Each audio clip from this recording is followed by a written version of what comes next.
back to the weekly warm-up, singers. My name is Laura, and here on this channel, I love to share clear, fun voice education to help you improve your singing and enjoy it more.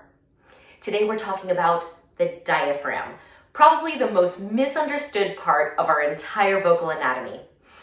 When people say, I'm trying to sing from my diaphragm, or I'm trying to breathe with my diaphragm, it always makes me cringe a little bit. Not just because it's wrong, but because when we try to do that, when we try to engage the diaphragm, we often end up creating the exact opposite of our intention. When we try to sing from the diaphragm, we're usually trying to create better vocal support so that we can do things like sing more fully or sing a bigger dynamic range or maybe a bigger pitch range. Maybe we're trying to sing a longer phrase, and all of those things do come from vocal support, but they do not come from the diaphragm. And trying to sing from the diaphragm actually ends up engaging all kinds of muscles that are not conducive to free, supported singing. Unfortunately, when we try to sing from the diaphragm, we end up creating a lot of tension and no vocal support. So today, I'd like to explain a little bit about what the diaphragm is, what it does, what it doesn't do, and how to actually find the support that you were seeking in the first place.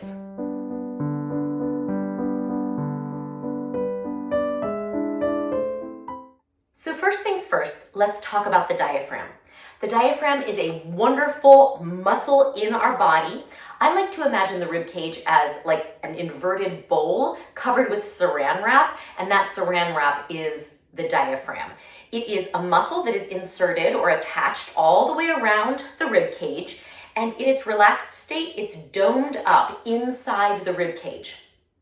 When your brain sends a message to the diaphragm that it's time for you to inhale, those muscle fibers shorten and the diaphragm flattens into a lower flattened position. When it does that, it enlarges the space inside the thoracic cavity, which means that the air pressure is lower inside the lungs. Because of that lower air pressure, the lungs want to balance the air pressure in the room outside, so they pull air in and you inhale. That's how the diaphragm works. So remember, the contraction of the diaphragm, its downward movement, is the inhalation. So that's what the diaphragm is, and now I want to share 3 really essential facts about the way that it works. The first is that no air passes through or below the diaphragm. We often think about getting a low breath or breathing into the belly, and I actually don't think there's any problem with thinking about that, but the fact is the diaphragm separates the thoracic cavity, where your lungs and heart are, from your abdominal cavity. So air molecules don't actually go any farther south than your lungs. It is the expansion of the lungs, the contracting of the diaphragm downward, that is actually pushing your digestive organs downward, that creates that feeling of drop or lowering. But the air is not actually like expanding into your belly. The air molecules are just staying in your lungs. Idea number 2 is that the diaphragm contracts or flexes, if you want to think about it that way, on inhalation. Now, I made a whole video about the breath cycle, and the most essential thing to remember is singing, the sound of your voice happens on exhalation. So if we're trying to squeeze or contract the diaphragm while we are sending air outward, that is opposite to its function in the body. Number 3, and if there's one thing that you take away from the video, make it this: your diaphragm is involuntary. Now, this is very good news. It means that you continue to breathe while you're sleeping, while you're thinking about other things, but you do not need to teach your diaphragm to participate in your breathing. That was done by your DNA. It's just how our bodies are constructed. So when we are thinking about controlling or consciously flexing the diaphragm, we are almost always actually contracting other muscles, and it's usually the muscles of the upper belly. So these would be your 6-pack muscles, if you have such a thing, your sit-up muscles. We often will tighten those muscles or flex them in an attempt to contract the diaphragm. Again, this doesn't make sense to do while we're singing because it's the wrong part of the breath cycle, but also tightening these muscles creates tension all the way up the line and robs us of that dynamic control, that range, that long breath. So we really don't want to be tightening these upper muscles. I did make a video specifically about a breathing exercise to kind of identify these two, and I encourage you to check it out. But for today, rather than focusing on turning this off, I want to show you how to turn this on, because this is really the moneymaker when it comes to breath support. I'm talking here about the muscles of the lower belly, from the belly button down to the pubic bone, and even wrapping underneath and around through the pelvic floor. These are the muscles that really count when it comes to creating stable, flexible, free breath support that does not create tension up the line in your singing. Now, why don't we all sing this way? Because these muscles are a little hard to find. They're a little bit less obvious to feel than something like a bicep. So I'm going to show you today a few ways to become more aware of their movement and then how to tie it in to your singing. My favorite way to find the muscular action of the lower belly and the pelvic floor is to do actions that naturally create it or trigger it in our bodies. Pay attention to those and then try to apply that to our singing. It is very difficult to just say, okay, lower belly, turn on, because the sensation is not as clear as like an upper belly flex or a flex in a bicep. It's more like a sensation of bracing or firming rather than a really explicit outward or inward movement. Now, my favorite way to find this is to pick up a heavy object. You can use like a carry-on suitcase. I've got a big pot here, something that you can do with both hands.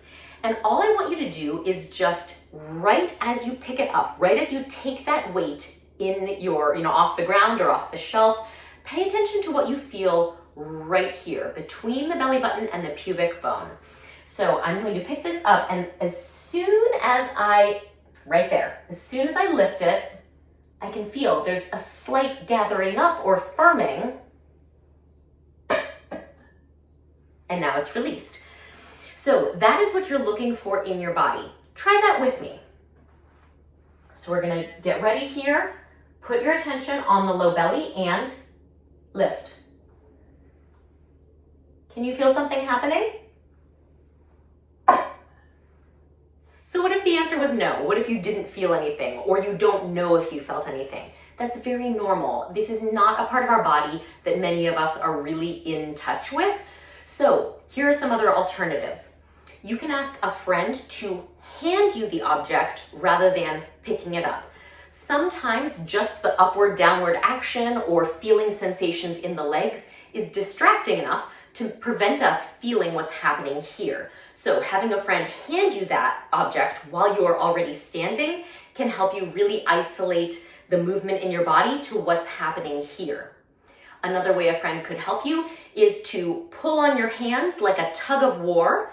And as long as you're not leaning back, if your friend pulls and you brace yourself against it, you will probably feel these muscles engaging. The third technique I have for engaging the lower abdominal muscles is actually my favorite, and it is sitting down. So I'm going to ask you to come to a chair, make it a stable one, don't do this on like a rolly chair, and I'm going to ask you to just put a hand on the low belly and pay attention to what you feel internally and with your hand as you sit down and stand up. So these muscles will be engaging, they will be turning on. Don't go all the way to releasing your weight into the chair, because once your body is supported by the chair itself, these muscles don't need to hold you up anymore. So we really want to go just to almost seated and back up. And when you do that, you will feel engaging, turning on, a little zing in these lower belly muscles. So let's get to the good stuff. Let's do this supported singing we were looking for in the first place when you were trying to sing from your diaphragm. We're going to engage these lower belly muscles as we make our sound. And to do that, I'm going to just keep using that chair. So I've turned it this way so I can continue to face toward you, but you know the deal. I'll be lowering myself down and then coming back up. Now I'm going to sing a 5-note scale. Let's try this. Nice and simple. And I'm going to make sure that my movement starts before I start to sing and continues all the way until the singing phrase is finished. So that means that there's never going to be a time when I'm making sound that these muscles are not also on. I'm going to really build my singing on top of that strong physical support. So let's go here. I'll demonstrate once. And then I come up. Ready? Let's go. And here. And here. And here.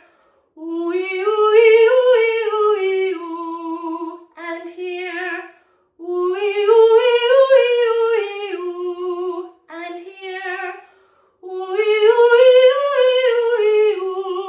And last one.